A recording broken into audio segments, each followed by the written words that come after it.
Bom, resolver aqui os exercícios que faltaram aí da aula, né? A gente não conseguiu terminar.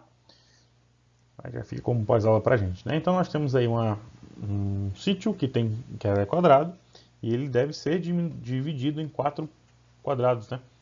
Iguais, né? A área quadrada de um sítio deve ser dividida em 4 partes iguais, também quadradas, e uma delas deverá ser mantida em uma reserva de mata nativa, que é a área achurada aí, conforme mostra a figura a seguir. Aí a informação que ele dá é que B é ponto médio do segmento AE e C é o ponto médio do segmento EF, e ele quer saber qual que é o valor da área achurada. Então ele quer saber só a área da figura cinza aqui. Bom, como a área cinza não é uma figura bem determinada, bem definida, que a gente sabe calcular, não é um trapézio, não é um losango, não é um paralelogramo, né? E nós teríamos que manipulá-la, né? Se a gente quiser saber só por ela, mas também é um pouquinho complicado, não dá para imaginar nenhum desenho assim que facilite nosso cálculo.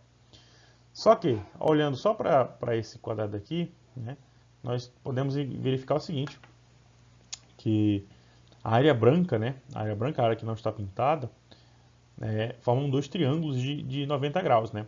Para mim só serve esse quadrado de 50 metros aqui, de lado, e se a gente olhar bem, né, tem esses dois triângulos aqui.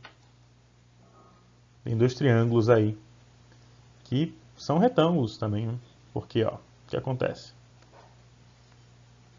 Ó, se é um quadrado, né, esse ângulo aqui é de 90 graus. Esse ângulo aqui também vai ser de 90 graus. Então tem dois triângulos retângulos. E, por sorte, nós temos as medidas aí, né? Porque, ó, diz que B é ponto médio, já é. Então, se B é ponto médio, ele divide em dois segmentos de 25, né? Divide ao meio. Então, aqui mede 25 metros. E aqui, mesma situação, né? C é ponto médio, 25 metros. O mesmo vale do C para o F também, né? 25 metros. E o DF, como não tem nenhuma divisão, mas a gente sabe que é quadrado, então o DF mede 50 metros. Então, ó, o que acontece? Nós temos aí dois triângulos, e dois triângulos retângulos, que são mais fáceis de calcular a área, né? Porque se eu tenho os dois catetos, um deles pode ser considerado a base, o outro pode ser considerado a altura para calcular a área nesses casos de triângulo retângulo. Então nós temos o seguinte, vamos chamar aqui o primeiro de triângulo 1 e aqui o triângulo 2. Onde 1 nós temos base seria 25, a altura seria 25 sobre 2, né? 25 vezes 25 sobre 2 dá 625 sobre 2. Aí 625 sobre 2, né?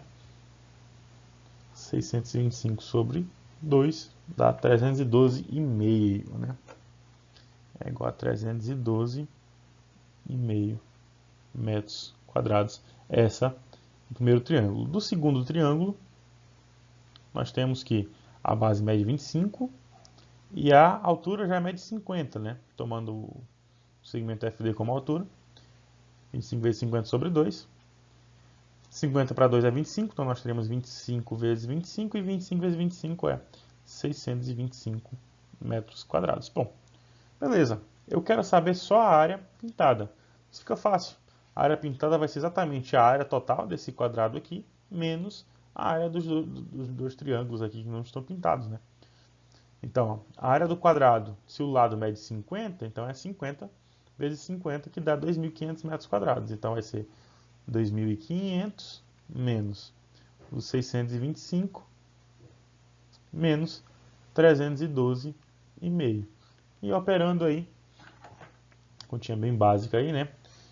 Nós temos aí 2.500 menos 625 menos 312,5 fica 1.000, né? 1.562,5 metros quadrados. Então a área nativa que será preservada tem esse valor aí, 1.562 metros quadrados.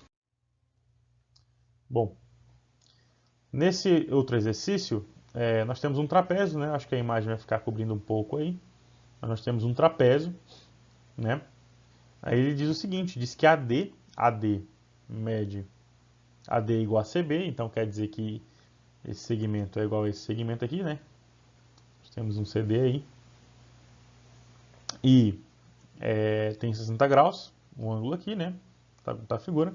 E a única informação que ele dá é que AD mede 4 centímetros, né? Então aqui mede 4 centímetros, quer dizer que aqui também mede 4 centímetros. Beleza. Deixa eu ver se eu tenho como eu mudar essa câmera de posição aqui. Não tem não.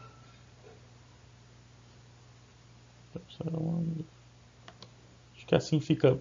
Pronto, não sei se a câmera sumiu para vocês aí, mas tá aí, né?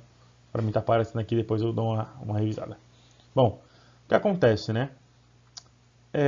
Para eu calcular uma área do trapézio, eu preciso ter a base maior, a base menor, né? Porque a fórmula diz isso, né? A base maior vezes base menor, vezes a altura sobre 2. Eu tenho uma base maior e não tenho altura e não tenho uma base menor. Então, eu preciso encontrar isso. Então, vou aplicar aqui os conhecimentos matemáticos, né? Porque preciso verificar esses valores, senão não calculo a área. Então, ó, se eu olhar bem, eu posso determinar a altura aqui, né? A altura aqui vai fechar um triângulo retângulo.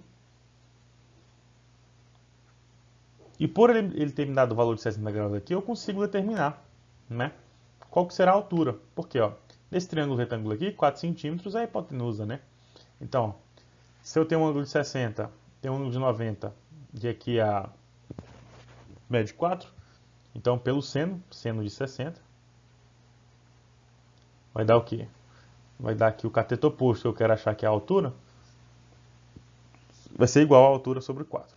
Bom, o seno de 60, né, é raiz de 3 sobre 2. Então vai ficar raiz de 3 sobre 2 é igual a h sobre 4. Faça aí meio pelos extremos. Vou ter que 2h é igual a 4 vezes raiz de 3, né? Dando sequência aqui em cima.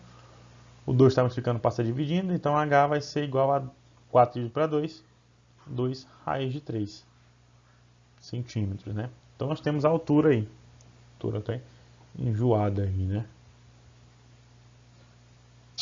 Seno de 60, cadê o oposto sobre hipotenusa exatamente? Bom, descobrimos h. Falta descobrir quanto que vale a base menor aqui, a base menor. Bom, a base menor, o que ela vai ser? Eu preciso separar, né? Ó, esse triângulo aqui ele vai ser semelhante ao outro, então o que eu encontrar de medida aqui embaixo vale para cá, né? Aí eu consigo descobrir quanto que vale aqui a base menor, né? Já que a base menor é paralela a descer aqui, ó, esse pedaço aqui no meio, então ela vai ser exatamente o valor da base menor. Bom, aí fica fácil, né? Porque é o seguinte, ó, posso fazer com cosseno, né? Eu tenho um cateto oposto, podia ser a tangente também, mas eu posso fazer com cosseno, né? Cosseno de 60 seria o adjacente, que é esse pedacinho aqui, que por consequência é igual a esse, sobre hipotenusa. Então, ó, cosseno de 60 vai ser igual a L, que eu quero achar, sobre 4. O cosseno de 60 é meio. Meio é igual a L sobre 4, né? Então, ó, aqui é metade, então aqui é metade, o que implica que L é 2, tá? Né, ó, 1 é metade de 2, então L vai ser metade de 4, então L é igual a 2. Descobri que o L mede 2. Então, se L mede 2 aqui e L mede 2 aqui, esse pedacinho também tem que medir 2, tá? 2 mais 2 mais 2, 6. Então, descobrimos a base menor. A base menor mede 2 centímetros. Agora, pelo cálculo da área, né? Eu vou fazer outra cor aqui. A área do trapézio vai ser igual ao quê? A base maior, que mede 6, a base toda mede 6. A base menor mede 2, vezes a altura que a gente descobriu que era 2 raiz de 3, sobre 2. Pronto, né? 6 mais 2 é 8, então a área vai ser igual ao quê? 8 vezes 2 raiz de 3 sobre 2. Eu posso cortar o 2 com 2 aqui. Isso implica que a área vai ser 8 raiz de 3 centímetros quadrados. Então, ó, a gente precisou aplicar os conhecimentos de trigonometria para descobrir a altura e descobrir a base menor, né? E a partir daí, só jogar na fórmula da área do trapézio, base maior mais base menor vezes a altura sobre 2. E a última questão é de um hexágono, né? Infelizmente esse hexágono não está escrito. E a única coisa que ele dá é que esse segmento aqui, ele mede 6 centímetros, né? O segmento que vai de F para D mede 6 centímetros. Então é um trabalho ele bem elaborado aqui. O que acontece? Dos ângulos internos de um hexágono, eu consigo verificar que esse ângulo aqui, que é no vértice E, ele mede 120 graus. Por quê? Porque ele mede 120 graus, né? Se a gente ver a soma dos ângulos internos do hexágono, né? A gente vai descobrir que mede igual a 720 E ao dividir 720 para 6, né? 720 para 6 eu encontro 6 ângulos de 120 graus. Ok. E uma outra situação que eu tenho é que os triângulos são isósceles. Por que são isósceles? Porque é um hexágono regular, então os lados são iguais. Então, se os lados são iguais, esses ângulos aqui eles também são iguais. Então, é fácil encontrar eles. Né? Meio fácil encontrar eles. Na verdade, cada um tem 30 graus. Né? 30, 30, 60, 60 mais 120, 180. Bom, por que eu vou fazer isso? Porque eu quero descobrir quanto que mede o lado do hexágono. Eu preciso descobrir quanto que mede o lado do hexágono. Né? Isso aqui já veio um pouquinho mais trabalhosa.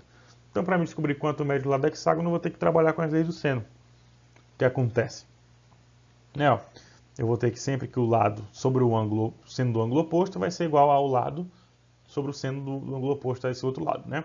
Então, nós temos aqui que 6 sobre o seno de 120, que por consequência é igual ao seno de 60, né? Então, o seno de 120 vai ser igual a o lado aqui que eu quero descobrir sobre o seno de 30. Bom, por redução ao quadrante, né? O seno de 120 vai ser igual ao seno de 180 menos 120. Isso implica que 6 sobre o seno de 60, que é raiz de 3 sobre 2, é igual a L sobre o seno de 30, que é meio.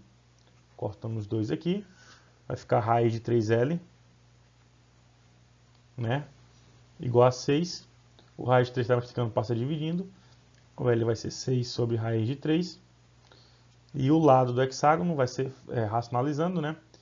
6 raiz de 3 sobre 3, né? Multiplicar com raiz de 3 em cima, raiz de 3 embaixo.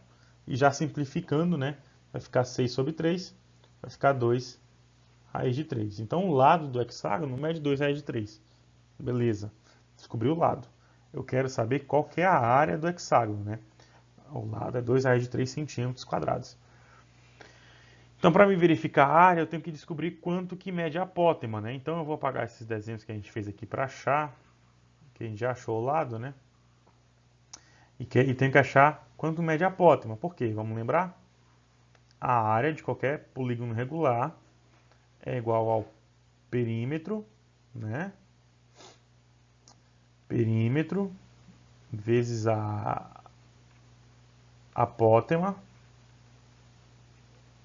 todo mundo aí sobre 2, né? Então tem que descobrir aí quanto que mede a apótema. Então, ó, a gente sabe que a gente consegue formar 6 triângulos, né? 6 triângulos, porque é um hexágono, tem 6 lados. 6 triângulos. A gente vai verificar depois que eles são todos equiláteros. Por quê? Porque, igual a gente viu, 360 dividido para 60, ele vai ser igual a... Não, 360 dividido para 6 vai ser igual a 60, né?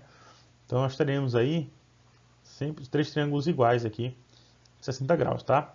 Por que a gente consegue determinar que eles são equiláteros? Porque, ó, eles são isósceles, tá vendo? E se lá em cima ele mede 60 graus, esses dois ângulos têm que ser iguais. E eles só podem ser iguais se eles forem 60 também, tá? Então, 60 aqui, 60 aqui. Ok. Bom, eu quero descobrir quanto que mede a apótema. A apótema vai ser a mesma coisa que a altura, basicamente, né? Então, se é 2 raiz de 3, então cada pedacinho desse vai medir raiz de 3, né? Raiz de 3, dá 2 raiz de 3, ok. E eu quero a apótema. A apótema é exatamente a altura, e nesse caso do triângulo aqui, que mede 60 graus aqui embaixo, ele vai ser o meu... Vou utilizar a tangente, né? Porque eu quero achar o cateto adjacente ao ângulo de 60, e tenho... Perdão, quero achar o cateto oposto ao ângulo de 60, e já tem um adjacente, né? Raiz de 3, né? Raiz de 3 aqui. Então, vamos lá. Vai ser a tangente de 60 graus. A tangente de 60 graus é igual ao cateto oposto, que é exatamente o que eu quero achar, que é a minha apótema, sobre o cateto adjacente, que é o raiz de 3. Né? Bom, a tangente de 60, por sorte, ela é raiz de 3. Então, a raiz de 3 vai ser igual a raiz de 3, né? Meio pelos extremos, esse raiz de 3 vai passar multiplicando aqui, ó. Então, ó, vai ser igual a raiz de 3 vezes a raiz de 3. Então, está dizendo que a apótema vai ser 3. Pronto, achamos a apótema. Agora ele quer calcular a área, né? A área vai ser igual ao perímetro. O perímetro vai ser 6 vezes 2 raiz de 3, que é o valor do lado, né? Isso dá 12 raiz de 3. Então a área vai ser o quê? Vai ser 12 raiz de 3 vezes a apótema, que é 3. 12 vezes 3 dá 36 raiz de 3 centímetros quadrados. Essa é a área desse hexágono regular aqui. Beleza? Então é isso. Encerramos nossas últimas questões aí.